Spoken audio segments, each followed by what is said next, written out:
C'est officiel, après 21 ans à NBA, Chris Paul prend sa retraite dans une dernière saison dramatique, disons-le. En tout cas, c'est pas celle qu'il espérait en signant son équipe un peu de cœur à Los Angeles, les Clippers, qui l'ont salement mis sur le côté avant de le transférer à Toronto, où il ne jouera jamais, où il a été coupé il y a quelques jours. Il a du coup annoncé dans la foulée la fin de sa carrière en NBA. On va regarder son tweet dans quelques instants. Mais Erwan, franchement, j'ai lu le tweet, je me suis dit... Moi, j'aime pas quand mes champions, que j'apprécie ou non le joueur ou l'homme, j'aime pas quand les champions partent comme ça. C'est très triste. Ah, mais la sortie, elle est cataclysmique. Hein. La sortie, elle est moche. Alors, il y en a qui partent avec des farewell tours. Je ne pense pas que Chris Paul appartienne à cette caste-là. Non, il n'empêche que finir comme ça, surtout que l'année dernière, on reste sur un Chris Paul à 82 matchs, une association avec Wemby plutôt cool avec les Spurs et tout, c'est cool. Il a encore 82 matchs dans les pattes et là il déboule aux Clippers, il fait une moitié de saison, il se fait couper, pire, mettre sur le côté sale, trader à Toronto, couper, on lui dit vas-y reste chez toi, on n'a pas besoin de toi, il n'est pas coupé même pas, on lui dit reste chez toi, ouais. Et finalement c'est lui qui prend sa retraite avec un message comme ça sur les réseaux. Très triste. Quand même, par rapport à l'œuvre de Chris Paul, ça me paraît bizarre. Après, est-ce qu'il récolte ce qu'il a semé en tant qu'homme ? Très bonne question. Parce qu'on a quand même aussi beaucoup d'infos sur le fait que c'était un casse-couille, c'était un peu un dictateur, c'était un mec qui faisait chier et qui voulait un petit peu tout contrôler. Donc ça allait quand c'était très fort. Ouais, est-ce qu'il paye ça ? J'imagine, pour que ça se finisse comme ça, j'imagine que oui. Je crois. Il n'empêche que ça reste un meneur qui a été magnifique. C'est la fin de Chris Paul, on l'a vu, on se souvient de sa draft en 2005.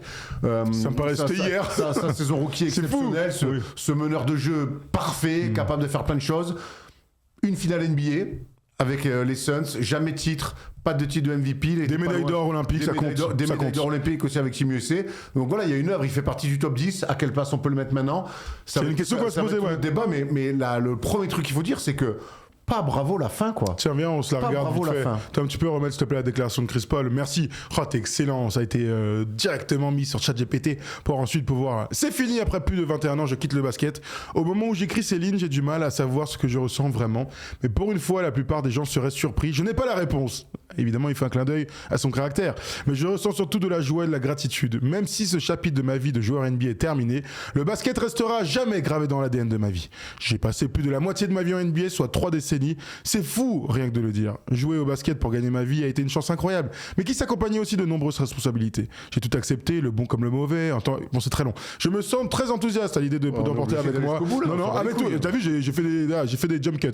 À tous mes coéquipiers, entraîneurs, staff, Erwan aussi qui a perdu 13-0 contre Tom, dirigeants et surtout à ma famille. Je ne vous saurais. Ça va être le running gag, gros. Ah non, je rigole. Tu vois, on peut rien vous raconter. Attends, tu peux me laisser quand même la journée pour en profiter. Non, trop tard. Si demain je fais une blague. T'en as déjà assez fait. Ça fait 3 fois que je fais la blague. Rendez-vous mercredi. Parce qu'il y a quoi ? Il y a une revanche avec Tom ? On vous laisse en probé tous les deux ? Avec tout le monde. Bref, on revient évidemment. Là, tu me donnes des trucs aussi. Ça me fait trop rire. Rendez-vous mercredi. On va faire un contrat avec tout le monde et vous allez voir. King of Court. Ils sont mal. Je suis chaud. Viens, on le fait, non ? Non, mais ce qu'il faut, c'est qu'il peut Arrête. King of Court. Bon. Et donc. Oui, Chris Paul. La fin est dramatique. T'as dit un truc hyper intéressant. Est-ce qu'il paye pas son caractère ? T'as dit oui, je dis oui aussi, je pense qu'on est tous d'accord. Entre ce qu'on savait de l'époque des Clippers, la première époque, où nous on avait juste l'impression que c'était un meneur point god, meneur flamboyant, magnifique, super leader, qui n'arrive pas à aller en finale de conf, on pensait que c'était ça. Puis quand il est parti, il y a quand même des gens qui lui ont cassé du sucre sur le dos de manière... franchement, c'était assez répété, puisqu'il s'est passé... Même avec le staff, il a été horrible. Hein. Ouais. Tout le monde dit que c'est un petit tyran. C'est ça, c'est un tyran. C'est ce que tu veux dire tout à l'heure. C'est un tyran qui veut tout gérer, etc. Quand t'es à ce niveau de basket et d'influence en tant que star NBA, on peut le comprendre. Je pense que Kobe devait pas être terrible en tant que leader. Il n'empêche qu'il y a d'autres choses qui ressortaient par rapport à ses coéquipiers. Là, Chris Paul, c'est une catastrophe. Et là, avec son influence et son jeu qui baisse assez normalement, c'est normal, et donc son influence dans le jeu, après la bonne saison chez les Spurs l'année dernière, on a même découvert qu'en fait, même les Spurs, c'était pas très chaud de le garder. Hein. Parce que quand il fait 82 matchs avec l'effectif qu'ils ont, on aurait pu penser qu'il reste dans un rôle de deuxième meneur, tu vois. Non, il retourne aux Clippers et ça se finit très mal. Cours de saison en décembre, on te met de côté comme ça. Bon, bah écoute, il sort par la petite porte. C'est un clown merveilleux qui nous a fait rire pendant 20 ans, qui sort par la petite porte comme ça en catimini. C'est d'une tristesse inouïe. Ouais, Voilà. bah, elle est moche, elle est ratée, sa sortie, quoi qu'il arrive, il pourra pas revenir en arrière. Hein. J'ai hâte par contre qu'il parle un petit peu, tu vois. Est-ce qu'il a un peu de rancœur, tu vois, sur la fin? J'aimerais bien qu'il parle des Clippers, j'aimerais bien. Tu vois, j'ai 2-3 questions quand même. Ce qui est sûr, c'est que DeAndre Jordan, Blake Griffin et Chris Paul, ils ont une haine contre les Clippers sur chacun leur fin de parcours avec Lob City. À raison, à tort, ça c'est tu vois. Je sais que quand Chris Paul s'est fait couper par les Clippers, Blake Griffin chez Prime, il est allé de bon cœur sur les Clippers. On se souvient qu'il n'avait pas voulu serrer la main à Steve Ballmer quand il était revenu avec Détroit. Les trois là-bas, ils ont vécu un peu leurs belles années. Ouais. Ils ont vécu un peu leurs belles années, mais je sais pas tous les tenants et les aboutissants, mais je sais qu'entre les Clippers et ces trois-là, il y a une vraie haine. Bon, écoute, on a parlé vite fait de sa fin de carrière, on en discutera s'il y a des nouveautés. On a envie de se poser cette question, Erwan. Top 5 des meilleurs meneurs all-time. Est-ce qu'il fait partie du top 5? Donc évidemment, j'imagine pas sur le podium, mais faites-nous maintenant, et on va les prendre en direct, faites-nous votre top 5, top 10 même, soyons fous pour voir à quelle position se place Chris Paul. Il y a quand même des évidences devant lui, Erwan. Bon, Magic Johnson, Steph Curry. Je pense que là, on est déjà. C'est les deux. Souvent, on dit que c'est les deux meilleurs meneurs de l'histoire. Bon, il y a. Isaiah Thomas. Je pense aussi. À partir du moment où tu as été MVP déjà, MVP et champion, bon, ils sont pas beaucoup. Hein. Isaiah Thomas, il est pas MVP, il est MVP des finales. Tout à fait, MVP des finales. Mais c'est pour ça qu'il est troisième. Moi, je mets, et sans vraiment trop de débat, je mets Jason Kidd devant lui. Et pourquoi ça? Explique la. Parce que. Il y a 2 finales dans une conférence Est ultra faible et tout. Ultra faible, ouais, fallait les battre, les Pistons, fallait. C'est avant, non? Non, les Pistons. 2002-2003. Les Pistons qui tapent, c'est les Pistons très sérieux. Hein, il n'y a pas encore Rachid Wallace et tout, mais oui, je suis d'accord. Oui, d'accord, mais il y a déjà Billups, il y a déjà. Non, c'est. Même les Pacers, tout ça. Non, Jason Kidd, moi je lui mets ce run qu'il fait avec New Jersey, ce leadership qu'il a incarné. Pour moi, il est au-dessus de ce qu'a pu faire Chris Paul. Ça veut pas dire que Chris Paul l'a pas fait. Je te dis que moi, je mets naturellement et sans vraiment rentrer dans un grand débat, je mets Jason Kidd plus fort. C'est intéressant, vous dites ce que vous en pensez. Moi, le seul truc, c'est que je pense vraiment que le palmarès brut, il a du sens, évidemment, mais comparer la conférence Ouest des années 2010 avec la conférence Est des débuts des années 2000. Non, je te dis même pas que je suis pas d'accord avec toi. Mais je dis qu'à un moment donné. Je vais mettre d'autres choses un peu. Et puis de toute façon, il est champion à la fin. Donc, par contre, il est champion à la fin. Donc, oui, t'as raison. En plus, il est champion. Les équipes qu'ont eu les Clippers sous Chris Paul, c'était des équipes qui n'étaient pas du tout armées comme les Nets de l'époque. Oui, bien sûr. Non, vraiment, je te Kevin Martin. C'est une super équipe quand même. Oui, mais c'était des trouvailles de joueurs. C'était pas non plus bon. Kevin Martin était numéro 1 de draft. Mais pour moi, c'est pas les mêmes équipes. Bon, très bien. Mais même, tu vois, alors moi, dans le style, demain, tu me dis, je préfère jouer avec Chris Paul ou avec Russell Westbrook? Tous les jours, j'ai joué avec Chris Paul. Oui. Par contre, dans une liste, est-ce qu'on met pas naturellement Russell Westbrook devant Chris Paul sur l'œuvre? Pas le style. Hein. C'est une très bonne question. Pas le style. Moi, c'est une très bonne question. C'est dur. C'est pas simple. Il y a une finale chacun. Il y a un titre de MVP. Alors, tu sais que la finale de Chris Paul, c'est une finale exceptionnelle dans le sens où j'ai vu cette stat là quand il a pris sa retraite. Les Suns n'avaient pas fait de playoff depuis Steve Nash en 2010. Ah mais oui. Et l'année où il arrive, et on se souvient du run pendant la bulle, où on sent que l'équipe clique, il est pas encore là, hein. Il y a Monty Williams, etc., et Devin Booker est magnifique. Il arrive, ils vont en finale directement l'année d'après. Mais ça, en fait, c'est du niveau de Steve Nash. Oui. Tu vois, c'est du niveau de Steve Nash qui fait même pas de finale. C'est pour ça que Steve Nash a eu 2 titres de MVP, parce qu'il y a eu un changement complet déjà chez les Suns quelques années plus tard. Mais en tout cas, c'est une bonne question. Ça, c'est des trucs, après, on rentre un peu dans les goûts et les couleurs, mais moi, évidemment, que je préfère 1000 fois un meneur comme Chris Paul par rapport à Russell Westbrook, mais moi, Russell Westbrook, il faut aussi lui donner les lauriers d'une longévité, d'une fin qui sera certainement plus belle que celle de Chris Paul. Il est MVP, il finit finale NBA où il met 42 points sur un match de finale. Chris Paul, il fait des bonnes finales NBA, mais on se souvient qu'il perd 2 ballons. Non, mais sur la fin, il s'effrite. Il perd 2 ballons très, sur toutes les qualités qui font que c'est point god, c'est pas rien comme surnom. Eh ben en fait, il perd 2 ballons ultra importants dans des finales NBA aussi. Je me souviens aussi de comment il a châtié les Clippers en finale de conf. Oui. Il les a détruits. Hein. Dans un match à 40, tu te souviens, où il est dans le 1-1, il est incroyable. Mais bon, de toute façon, on est en train de parler de Legacy, c'est les meilleurs des meilleurs. C'est les meilleurs des meilleurs. Attends, top du top. Attends, avant, parce que pour moi, il y a des mecs qui sont peut-être un peu. Oscar Robertson, quand même. T'es MVP, t'es champion. Pour moi, t'es naturellement au-dessus, tu vois. Saison triple-double, oui, Oscar Robertson. Ok. John Stockton, t'en fais quoi?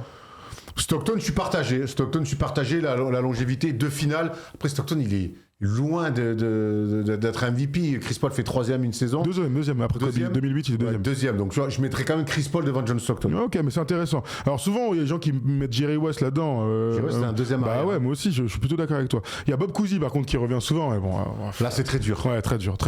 Qu'est-ce qu'on fera à la fin de sa carrière de James Harden? On le mettra dans les meneurs ou des arrières? C'est dur. Bon, je pense qu'il est meneur, hein, moi, pour moi. En tout cas, il est MVP en meneur. À partir du moment où il arrive à Houston, il joue meneur.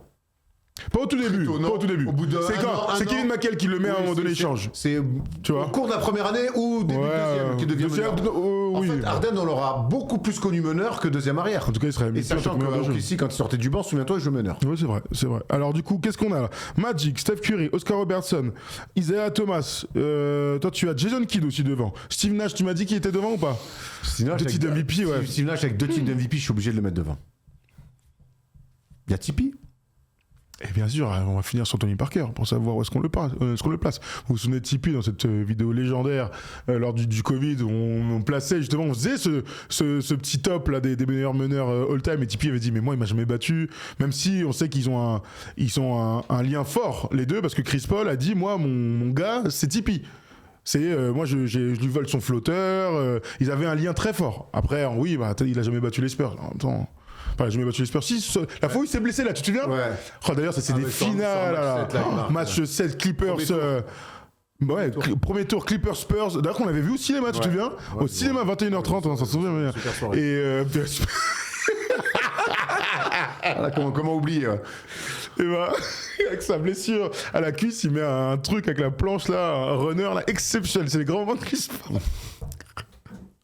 On est con, putain. Qui j'aurais pu oublier là? Après Tipeee, moi je pense que pareil, Chris Paul sur l'œuvre, mais Tipeee MVP des finales, il est 4 fois champion. Alors oui, c'est les Spurs d'un année. Et surtout, je pense que ses stats en playoff à Tipeee, il avait fait cette faculté à les augmenter. Allez voir on prend souvent les stats de Tipeee en saison régulière, elles sont très très correctes.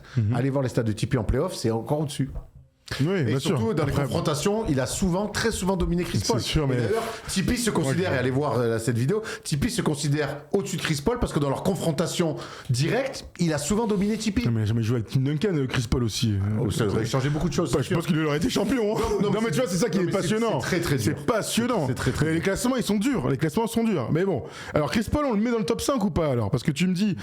Toi, tu me dis non, du coup. Parce que si tu me dis Steve Nash, tu me dis même Russell Westbrook. Je le mets pas dans le top 5. Je le mets pas dans le top 5.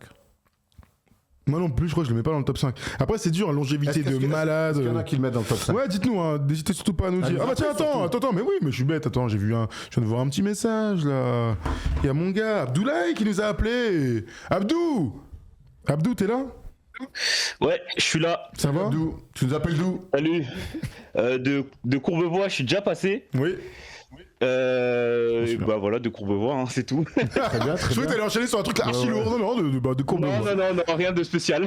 Bon alors dis-nous tout, pour toi, est-ce que Chris Paul est dans le top 5 des meilleurs meneurs? Alors pour moi, oui. Déjà, je suis grand fan de Chris Paul. C'est un peu grâce à lui que j'ai commencé à regarder la NBA. Malheureusement, j'ai pas vu de bague. Mais voilà, donc je crois que je regarde depuis maintenant 2014. J'ai aussi fait mes devoirs sur les anciens, sur ce qui se faisait de mieux, etc. On aime ça. Et voilà, donc pour moi, pourquoi aujourd'hui je le mets dans le top 5 parce qu'au-delà du fait qu'il n'ait pas eu de bague, je trouve que c'est vraiment le joueur qui représente le mieux, enfin l'un des joueurs qui représente le mieux le poste de meneur. Dans le sens où c'est vraiment un organisateur de jeu, un mec qui fait participer les joueurs, un mec qui annonce énormément de systèmes et qui arrive à mettre la balle à l'endroit où on veut qu'elle soit au meilleur des moments. Et au-delà de ça aussi, c'est un gros défenseur qui a fait un nombre incroyable d'interceptions. Il est pas deuxième pour rien. Et je pense que si on s'arrête juste au fait qu'il n'ait pas eu de bague, en NBA, il y a énormément de joueurs qui... Abdoulaye, c'est passionnant parce que toutes ces qualités-là, ça s'est traduit par quoi? C'est le meneur parfait, idéal, il a tout, un magasin. Ouais. Et c'est vrai que tu as raison de dire, par rapport à un Tipeee, il était bien meilleur défenseur. C'est ce qui fait clairement que je pense que dans ce classement, je mets quand même Chris Paul devant. Mais comment t'expliques que ça ne se soit jamais concrétisé par un titre ou plus de finales? Alors sur ça, je vais faire un petit comment dire, un petit rapport avec le foot, dans le sens où il y a eu l'époque Cristiano-Messi, et là on a eu l'époque LeBron et Stephen Curry. Et dans cette époque-là, en vrai, il n'y a pas beaucoup de personnes qui sont venues et qui ont réussi à prendre une bague. Il arrive avant Steph Curry. Il arrive avant Steph Curry. T'es un peu dur, je trouve, là-dessus. Oui, c'est vrai. C'est vrai qu'il arrive avant Steph Curry. Et les Clippers, la grande équipe de Lob City, ils sont dans les. 2012-2013 jusqu'à 2016. J'allais rebondir sur ça aussi. Ils craquent, ils perdent. Moi, je te dis. Il est choc. Si chaque fois ils perdaient contre plus fort qu'eux, j'aurais dit, ouais, il a jamais l'équipe. Les Clippers, ils perdent chaque fois. Il y a des 3-1, il y a des matchs 7. Parce qu'ils font caca culotte. Oui. Non, justement, c'est ça que j'allais dire. J'allais dire qu'il y a eu cette époque-là déjà, donc c'est un premier élément de réponse. Après, malheureusement, pour lui, il y a eu le fait qu'il s'est souvent blessé dans les moments déterminants. Et ça, malheureusement, on peut pas. Je peux pas le défendre sur ça. C'est vrai que à chaque fois, il se blessait à ces moments-là. Houston de Chris Paul et James Harden, c'est les seuls qui font vraiment bégayer les Warriors. Et s'ils se blessent pas, l'histoire est certainement différente. À l'ouest. Mais ce qui est fou, tu vois là, tu parlais, et je repensais à beaucoup de choses. Il y a un truc qui est terrible avec Chris Paul, c'est que, à part James Harden, il va pas jouer avec des Hall of Famers. C'est-à-dire qu'il joue aux Hornets avec David West. Ils sont tous les deux All-Stars, ils sont magnifiques. David West. On aime bien David. Voilà, on aime bien David. Après, il joue chez les Clippers.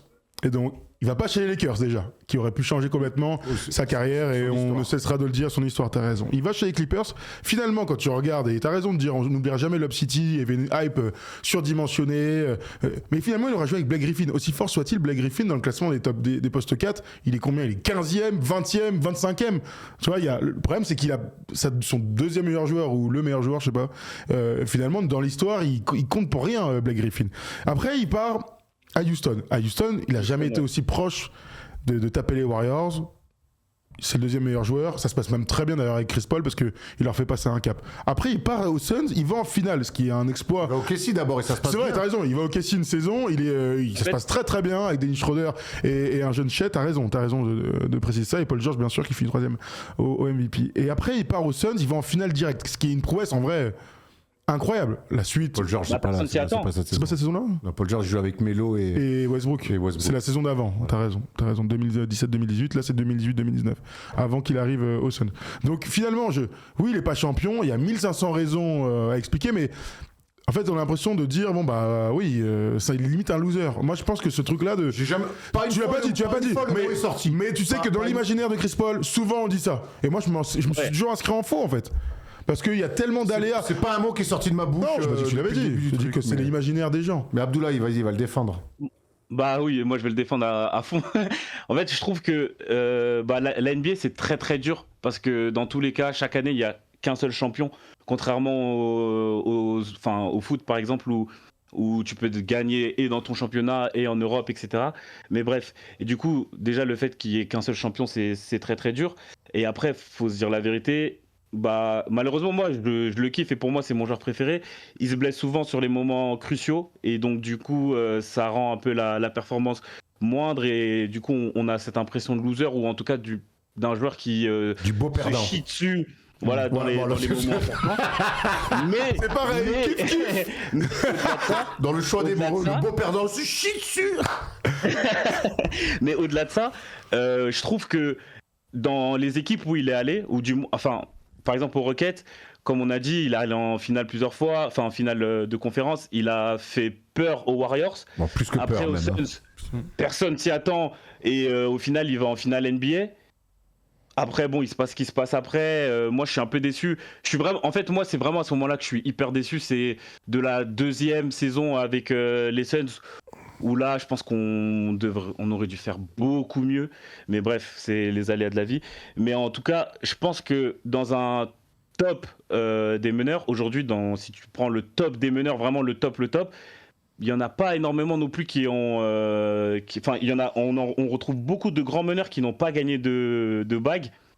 Et sur ça, je trouve que Chris Paul, il n'est pas derrière eux, ni en termes de stats, ni en termes de talent, ni en termes d'impact dans le jeu, parce que on l'a vu. Compare-le-moi. Attends, parce que ça va continuer dans le débat et c'est intéressant. Regarde, j'ai devant moi la liste des 12 meilleurs passeurs de l'histoire. Tu l'as dit tout à l'heure, hein, il finit 2e meilleur intercepteur de l'histoire. En vrai, c'est incroyable. Et il est 2e meilleur passeur derrière John Stockton, imbattable avec ses 15 806 passes. Chris Paul est 2e, donc 12 552. Écoute, la liste, c'est assez intéressant. Donc, les 2 premiers n'ont jamais gagné de finale. Jason Kidd est 3e, il gagne en étant vieux et jamais en numéro 1. Ouais. LeBron est 4e, je le déclasse. Parce que c'est LeBron quoi. Steve Nash est 5e, jamais champion. Mark Jackson est 6e. Russell Westbrook est 7e. Magic est 8e. Donc c'est la première fois qu'on a quand même un mec qui est une superstar, MVP des finales et champion. Oscar Robertson l'est aussi. Isaiah Thomas, Gary Payton et James Harden. C'est le top 12. On n'a pas parlé de Gary Payton. Exactement, c'est pour ça que je voulais qu'on en parle. Mais tu vois, tu regardes la liste des meneurs de jeu et c'est pour ça que Steph et Magic sont vraiment loin devant. C'est parce que c'est les seuls meneurs stars qui ont gagné beaucoup, avec des belles effectifs bien sûr. Dans la comparaison avec Jason Kidd ou Gary Payton, qui dans leur deuxième partie de carrière ont réussi à aller dans des projets où ils sont allés champions, ils ont accepté d'avoir un rôle de second. C'était vraiment vieux en plus les deux. Ce que Chris Paul peut-être n'a pas réussi à faire, tu vois. Sachant que quand il est au Suns, il est bien plus fort que Gary Payton et Jason Kidd à Dallas. Largement. On est d'accord. Largement. Et c'est là que je l'attendais. Moi, je pense que, quand j'ai vu le début de parcours au Suns, je me suis dit peut-être que c'est justement là qu'il va réussir à avoir sa bague et mettre un peu la cerise sur le gâteau. Bon, au final, ça s'est pas fait. Mais je me suis dit, la deuxième partie de carrière, même on va dire la fin de carrière de Chris Paul, peut-être que c'est maintenant qu'il va réussir à avoir sa bague un peu comme les autres.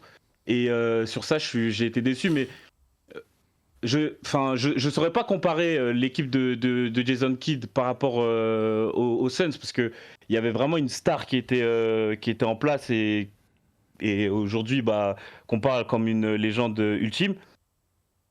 Je sais pas si Devin Booker ça aurait été le même joueur que Dirk l'a été à l'ancienne quoi. Je sais pas si a priori non.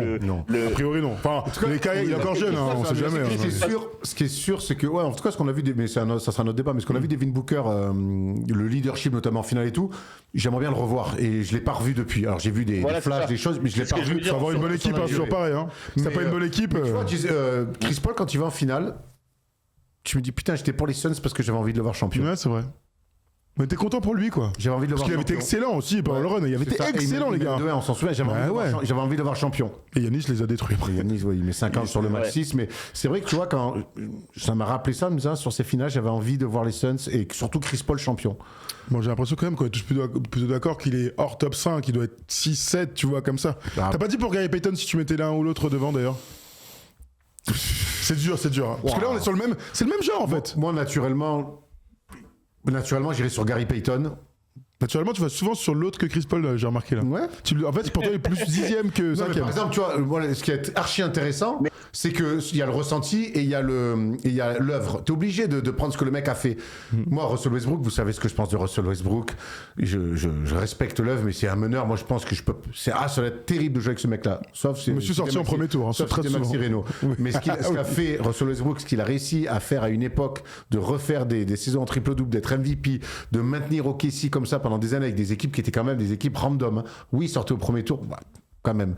Et je trouve que l'œuvre de Russell Westbrook, elle est quand même plus marquante qu'un peu celle de Chris Paul. Même si Chris Paul. Dans l'histoire, oui, je pense. Chris Paul est monté aussi au deuxième au truc de MVP. C'est très très dur. Moi, demain, tu me donnes Westbrook ou Chris Paul, mais il n'y a même pas de débat. Bien sûr. Voilà. C'est pas simple. Donc pour toi, Abdou, on finit là-dessus, il est top 5. Il est derrière quoi? Magic. Gary Payton, il fait jamais. Il monte où au MVP? Je peux te dire ça, C'est dur, hein. Après, Gary Payton. Je me pose à chaque fois la question. Je me dis, si demain tu veux faire une équipe et qui va au bout, est-ce que tu prends Russell Westbrook ou Chris Paul? Pour moi, tu prends Chris Paul. C'est sûr. Ouais. 3e en 98, il fait Gary Payton. Il fait 10 fois top 10, tu vois. On est dans un short. Non, mais pas sûr. Non, mais là, de toute façon, c'est les joueurs. C'est les meilleurs des meilleurs, les mecs. C'est les meilleurs. Bon, en tout cas, vous êtes. C'est pas simple. 10, pour moi, il est plus 10 que 5. Attends, c'est magnifique. Hein. C'est magnifique, la longévité du mec. Oui, il y a beaucoup de gens qui parlent de Deron Williams. Malheureusement, Deron, on l'adore, on l'aime. Voilà, mais c'est un crush à la plage en été par rapport à ça. Ouais, non, mais c'est un long crush que tu vois plusieurs étés. Voilà. Par contre, quand ça s'arrête, c'est terminé. Quoi. Tu la revois et tu dis, c'est vraiment elle. Elle a morflé. Deron Williams. La famille, on t'aime. Gary Payton n'est pas assez entouré, n'a pas été assez entouré. Il y a quand même Sean Kemp qui est meilleur sur son poste à l'époque, les gars. L'équipe avec Seattle, c'est pareil. Ouais, c'est une bête d'équipe. Hein. Eux aussi, ils choquent. Ils choquent terrible. Quand ils perdent contre Denver en menant 2-0, tout ça. Ça arrive à toutes les équipes. Gary Payton, il a le wawa, il a le côté un peu trash talk et tout. Gary Payton, il a choke en playoff aussi vilain. Mais tu sais, on se souvient que des champions, mais les Lakers, ils se font sweeper 2 fois par le Jazz, 97-98. Hein. Donc bon. Oui, mais ils sont pas la même période que les. Je sais, mais je veux dire, ça fait partie de l'histoire en fait. Tu gagnes pas chaque année. Voilà. Pas chaque année. Voilà. Merci Abdou de nous avoir appelé. C'était passionnant de t'écouter. T'es excellent. Merci à vous. Mec de Courbiche. Excellent de passer avec vous. Franchement, c'est un plaisir, les gars. Continuez ce que vous faites. C'est gentil, On va merci. prendre des 13-0, tu veux dire? J'ai failli faire une ça, blague. par contre. Abdou, dis-moi ce que t'en penses. Héros, il a pris 13-0 par un mec qui a jamais eu de licence au basket. Qu'est-ce que t'en penses? Je me suis dit, il y a moyen que je vienne jouer et que je mette 4 points. Et j'ai jamais fait de basket. Voilà, tu vois. Parce qu'en fait, il s'est passé quelque chose d'irrationnel. C'est arrivé une fois, ça n'arrivera certainement pas deux, c'est arrivé une fois. Je peux que le constater, la preuve, je l'ai raconté. Alors, il y a merci la force de Stephen Brun qui veut que je renie père et mère et que j'aille m'enfermer dans le Larzac. J'irai pas jusqu'à là. C'est arrivé. Et honnêtement, je vous l'ai raconté avec du détail, même si notre ami le grand blond d'Annecy là, me fait passer ça pour Zerma de la littérature. Non, je raconte l'histoire pour que les gens le comprennent. bien Il s'est passé Très bien un truc. raconté en plus. Il s'est passé un truc, je te le dis, irréel. Bon ben voilà. C'est pas grave. C'est des choses qui arrivent en vrai. C'est comme Chris Paul qui n'a pas eu de bague. C'est des choses qui arrivent. Par contre, quand des mecs me disent qu'ils ont jamais joué, qu'ils vont venir jouer avec nous, non. Non, il a dit il pourrait mettre 4 points parce qu'il a jamais joué, on sait jamais. 4 points, ça va. Il n'y a pas de 4 points, ça va pas. Bon, très Merci bien. Abdou en tout cas d'avoir Merci appelé. à toi, Abdou. Merci les gars, bonne soirée. Salut Abdou, merci beaucoup. Salut. Bon, vous nous dites, si vous regardez en replay, si vous regardez en replay, vous nous dites, vous faites votre classement des meilleurs meneurs et on voit où est-ce que arrive Chris Paul. Voilà, top 5, top 10, top 75. Non, quand même. Sorry, bro! Est-ce que, attends, juste pour faire un peu de name dropping, on a oublié personne quand même. Ah bah je pense qu'on a rien oublié. Je vais regarder la liste des trucs. Normalement, on est plutôt bon. Hein. Tu vois, après, je vais pas te dire. Il y a Rajon Rondo qui revenait tout à l'heure. Par mal. Rajon Rondo, il est en dessous, les gars. Oui, on adore, hein, mais. Il est en dessous. Des jeux. Boston a quand même magnifié un petit peu ce qu'il était. Après, il devient meilleur passeur, mais quand il est du côté de Sacramento, ça se passe pas là-bas à Dallas. Bref, voilà. Pas besoin d'en rajouter plus que ça. Non, voilà. Bon, je pense qu'on a oublié personne. Et si on a oublié quelqu'un, tu nous dis. Toi maintenant, puisque t'es en replay, merci.